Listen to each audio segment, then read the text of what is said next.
Social signals are a ranking factor. You know what? I don't like it over here. Coming back. All right, what the heck is a social signal? A social signal is when your website gets shared on a social media platform. For example, if I were to watch this fine young man's awesome music video, and then, you know what, I want to share it, and I want to share it to my Facebook page.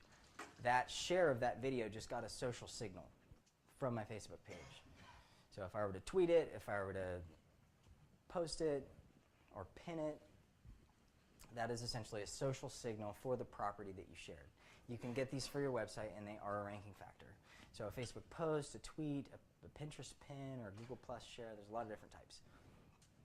On average, top ranking sites had thousands of Facebook signals, hundreds of tweets, hundreds of Google Plus signals, and like 36 pins, right? So there's ways to actually get this type of social media activity on your site. So we're going to talk a little bit about that, but it's important to understand what these platforms are using as anchor text pointing to your site, because social signals don't seem to come with any penalization factors like the other types of linkings do. The other type of linking does. In fact, social signals rank very high on the hierarchy of all the ranking factors. So things like Facebook signals and Pinterest pins and Google Plus shares and things like that, they're actually among the most important in all of the ranking factors. And it makes sense because if a website, maybe the technology is subpar. Maybe the content seems subpar. Maybe there isn't 6 unique images on that page.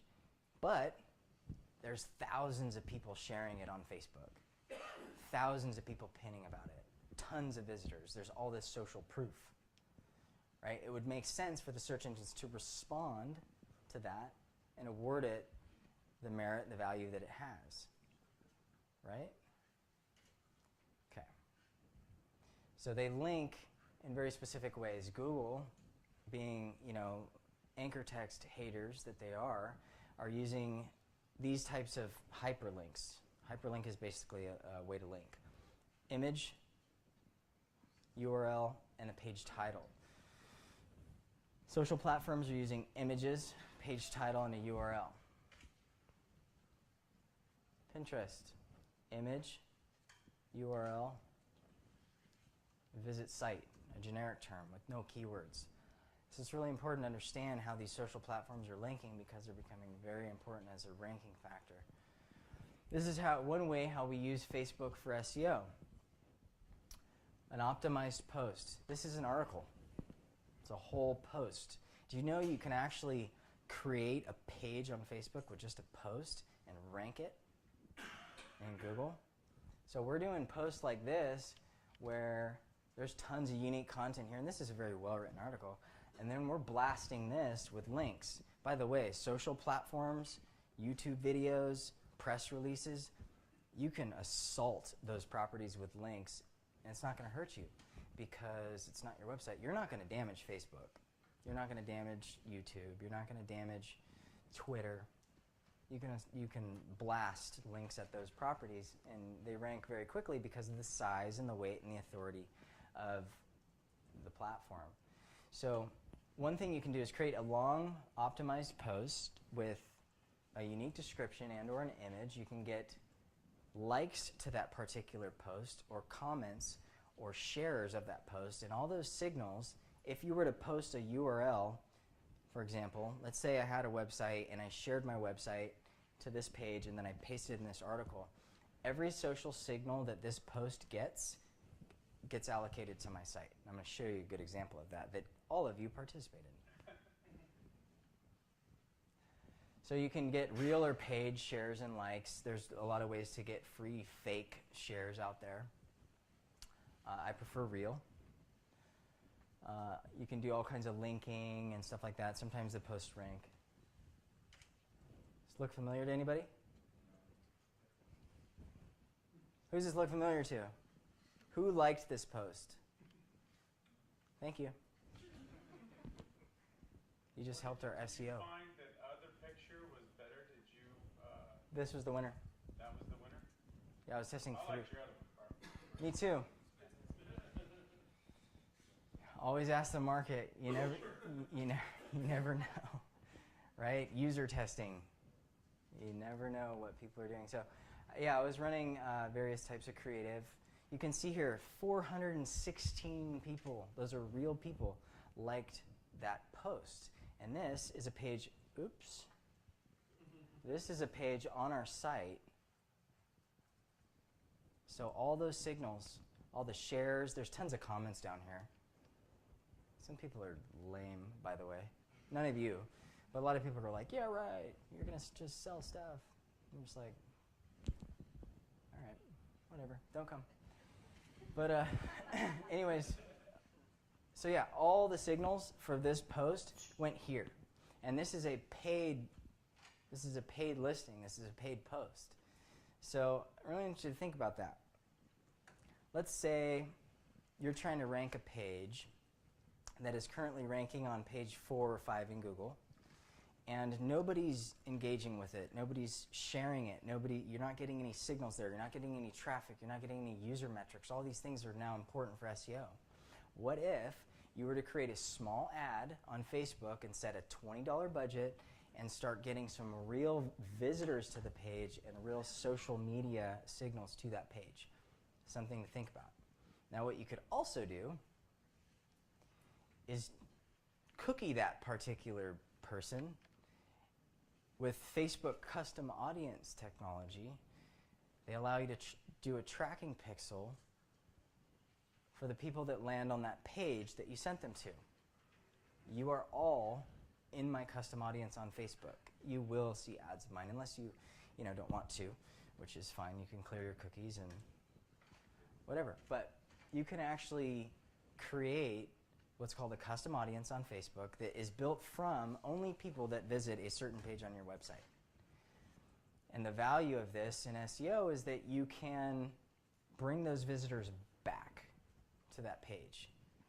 Let's say they landed on your site, didn't find what they wanted, or did, but you have something new to share with them in 3 months. Facebook allows you to track them for 6 months, I believe. But let's say you have something new and fancy and updated on the site or the page. You can actually bring those visitors back to that page, which is a repeat visitor, which is a very strong SEO factor.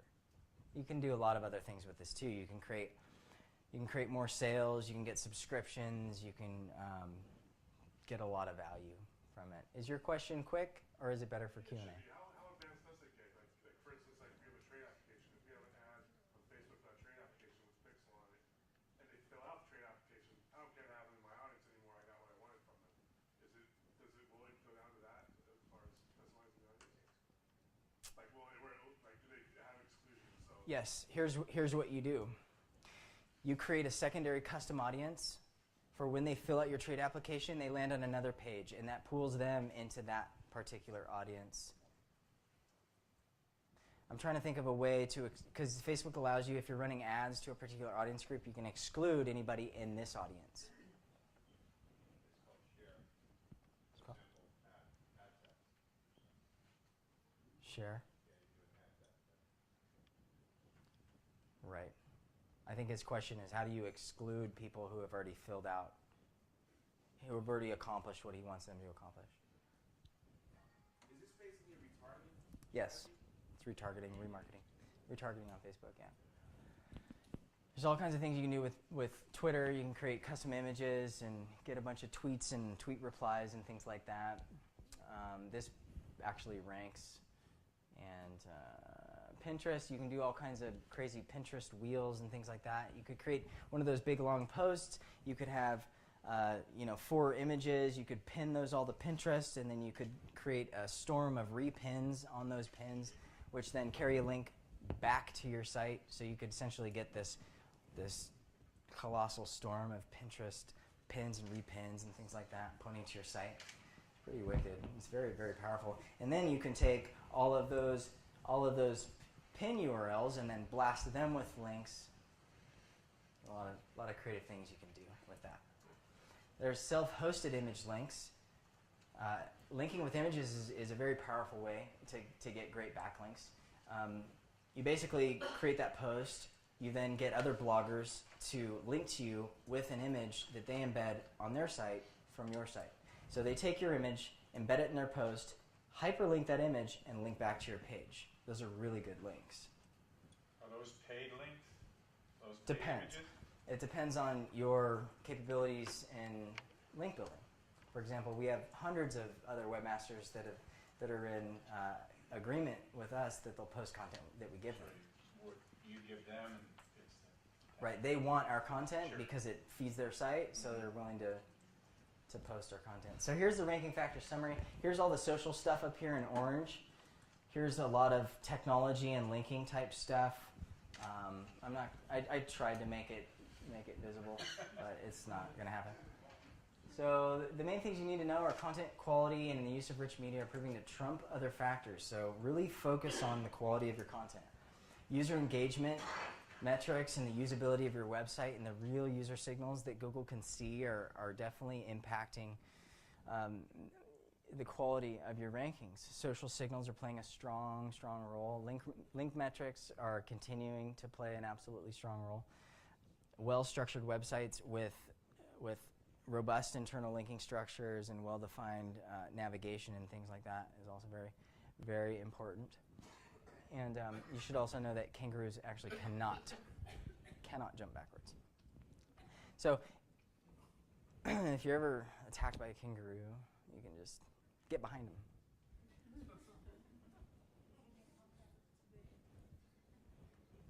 There's a really funny video on the internet of a guy catching a kangaroo with his bare hands.